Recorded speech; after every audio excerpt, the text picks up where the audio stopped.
A paz do Senhor, irmãos.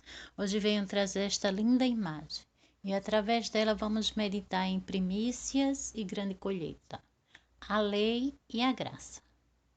Nesta imagem podemos ver parte do planeta Terra e em destaque a pequena nação de Israel. Esta nação que Deus levantou para ser uma nação santa, para ensinar a todo o povo do planeta. Quero ler aqui em João, capítulo 3, versículo 16, que diz: Porque Deus amou o mundo de tal maneira que deu o seu Filho unigênito, para que todo aquele que nele crê não pereça, mas tenha a vida eterna. Quero enfatizar que Deus amou o mundo inteiro. Olhando para este planeta, nós vemos muitas nações. E Deus amou todas elas. Israel é aproximadamente 1% do planeta.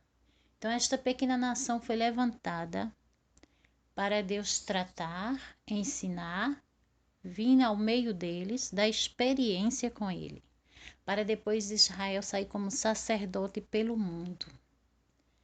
Israel falhou e Deus mandou juízo para eles, porque Israel era o bode expiatório.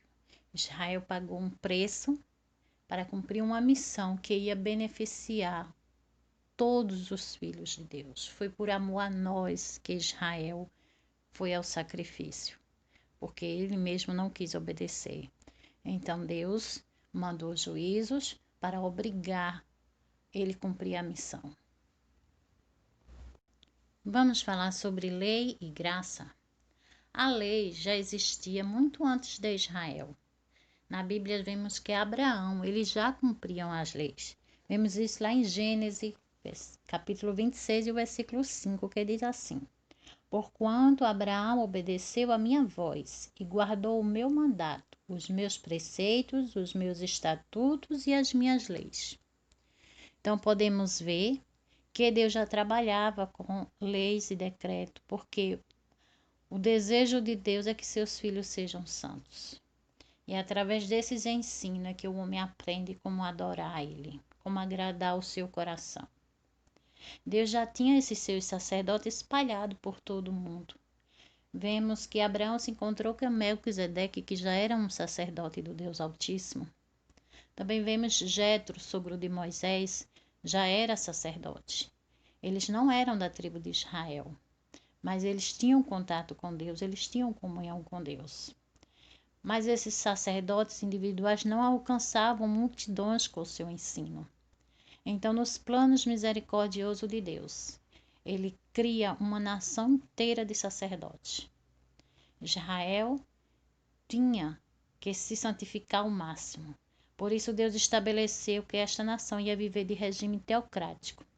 Deus mandou alimentos, mandou vestimento, mandou habitação, para que eles não trabalhassem, apenas vivessem dedicado ao sistema religioso.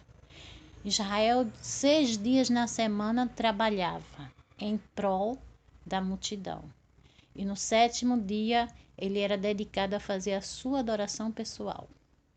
Ele fazia o mesmo serviço que fazia nos 7º dia, nos 6 dias. Mas o 7º era a sua oração pessoal a Deus. E é isso que a lei veio. A lei veio nos ensinar que para um Deus é necessário uma adoração, uma entrega, que devemos ser santo, ter um caráter perfeito, cheio de amor, de perdão, de mansidão, simples, prudente. Esses são o que agradam a Deus. Depois que a gente preparar a nossa vida no altar, nós devemos nos consagrar, reservar tempo para depois ir buscar a Deus, porque só uma adoração perfeita é aceita por Deus.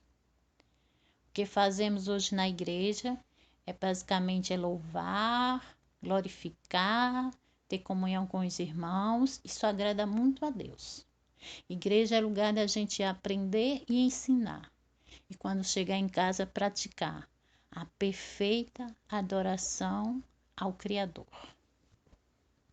Portanto, a Bíblia que nós temos hoje conta a história da trajetória deste pequeno povo, 1% da humanidade. A trajetória que eles tiveram com Deus. Mas Deus tinha trajetórias com todas as outras nações que não foram escritas na sua Bíblia. Aqui temos apenas a história do povo levantado como modelo para nós. Agora vamos falar da graça. A graça também já existia desde o princípio, desde o primeiro pecado. Quando Adão e Eva pecaram, a Bíblia diz que Deus veio ao encontro deles, preparou roupas e os vestiu.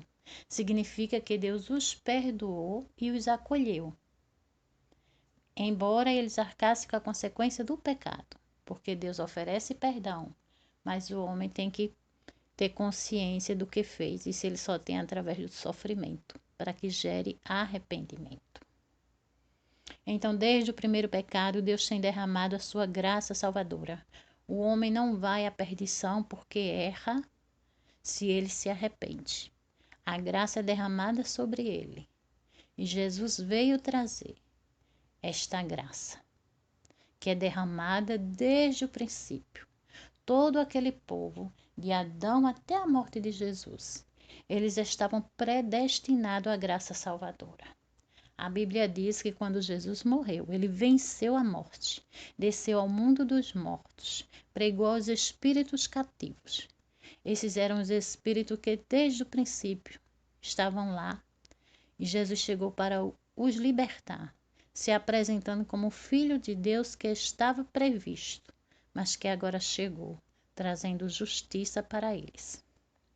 A partir de então, agora depois da morte de Cristo na cruz, agora o homem precisa abrir sua boca, crer e confessar que Jesus Cristo é o Filho de Deus.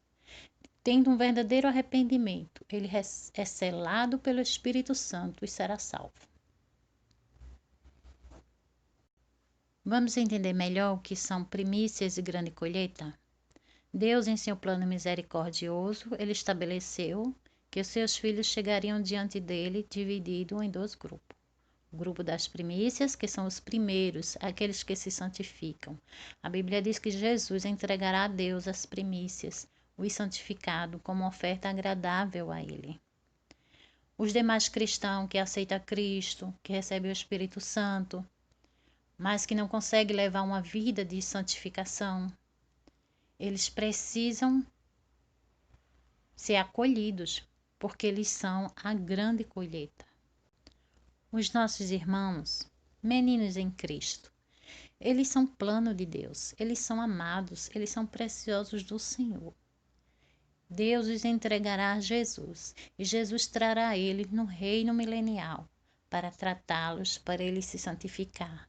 E no final do reino, Jesus entregará ao Pai. No reino, o mundo estará restaurado e o diabo estará preso. Será um ambiente propício para o homem se entregar ao amor e adorar o Criador, que foi esse o plano de Deus quando colocou o homem no Éden. Não era para o homem sofrer, era para o homem viver em paz e harmonia e o adorar, e assim voltará para casa. Então Jesus veio para cumprir a lei, para nos mostrar, por exemplo, o seu viver, como cumprir a lei de Deus em amor.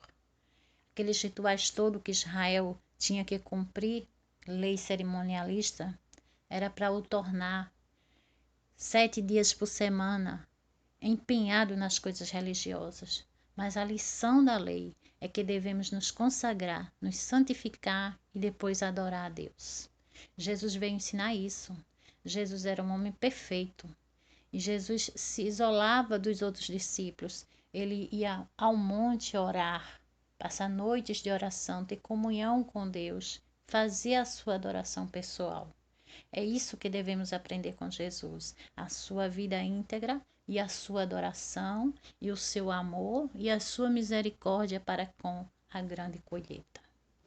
Então, irmão, que possamos perseverar para sermos dignos de ser acolhidos como primícias de Deus, para chegar logo na nossa casa, para estar junto com o nosso Pai. Que possamos nos santificar e adorar o Criador, cumprindo os mandamentos. e buscando almas para o reino, trazer os nossos irmãos que estão caminhando para a perdição, ensinando que basta crer, confessar de todo o coração que Jesus é o Senhor, que eles estão livres dessa perdição, que eles têm a chance de se santificar no reino. Não temos tempo a perder.